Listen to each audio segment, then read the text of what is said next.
Olá, tudo bem? O meu nome é João Geraldo Neto e eu tô aqui para falar sobre essa consulta pública fake que o Ministério da Saúde lançou recentemente sobre a vacinação de crianças de 5 a 11 anos contra a Covid. Primeiro, o que esse ministro ele demonstra é o quão pau-mandado, desonesto, desqualificado para o cargo ele é. Ele está ali, na verdade, só refletindo o que aquela pequena parcela da população que defende o Bolsonaro acredita. Esses anti-vacinas, anti-ciência, enfim. Mas por quê? Deixa eu explicar primeiro por que eu estou falando isso dessa maneira. Uma consulta pública no Ministério... Deixa eu explicar para vocês o que é uma consulta pública. Eu trabalhei 8 anos no Ministério da Saúde, na parte de vigilância em saúde, de HIV, AIDS e outras infecções sexualmente transmissíveis. E uma consulta pública, ela é o seguinte: quando a Anvisa aprova o uso de algum medicamento no Brasil, né, porque a Anvisa é que faz isso, esse medicamento para entrar para a política pública, para ser incorporado no SUS, porque não é porque a Anvisa aprovou que ele entra para o SUS automaticamente. O SUS precisa verificar se esse medicamento ele tem um custo-benefício que justifique, né? Se ele é um medicamento que é essencial para manter a saúde das pessoas e se ele tem um custo adequado para que o sistema se sustente.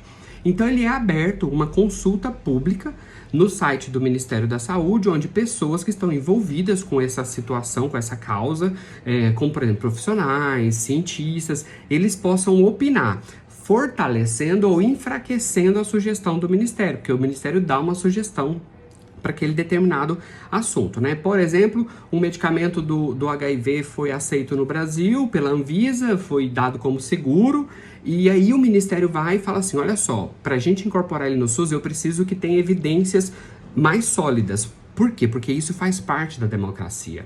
O SUS, ele está aberto à consulta pública, a SUS e qualquer outro tipo de sistema que a gente tenha no nosso Brasil. A participação popular é parte imprescindível e está escrita na nossa Constituição.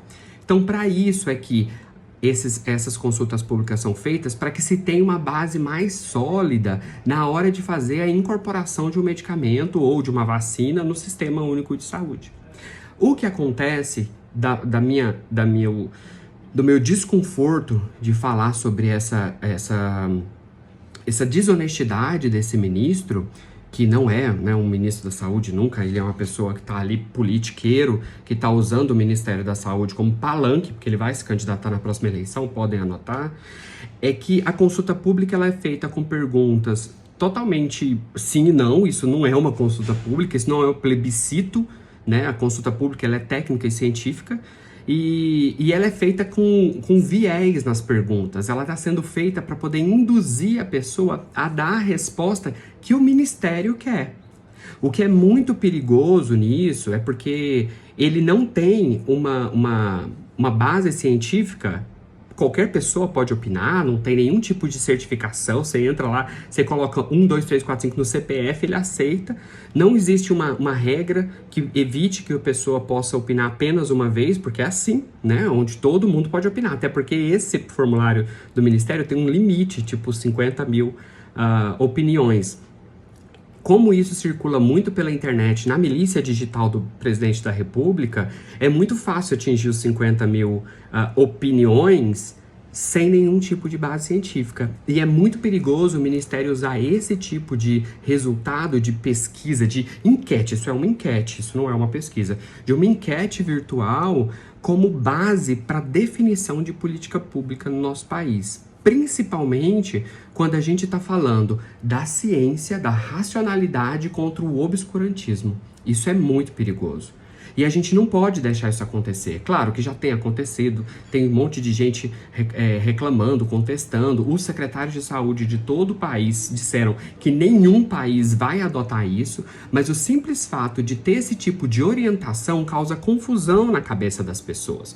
Muitas pessoas que não têm informação, acesso à informação como alguns de nós têm, essas pessoas podem ficar confusas e achar que de fato aquela recomendação do Ministério da Saúde de pedir prescrição médica, receita médica para dar a vacina, isso é necessário. E essas pessoas não vão então levar seus filhos para vacinar por todas essas barreiras. Porque o que acontece? Quando eu digo que uma pessoa precisa de uma prescrição médica para determinada coisa, eu estou criando uma barreira.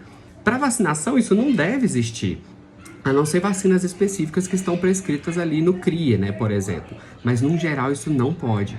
Então, vamos ficar todo mundo muito atento, vamos entender, compreender o que é uma consulta pública, qual é a função do Sistema Único de Saúde, o que a Anvisa tem que fazer e aonde a gente deve atuar.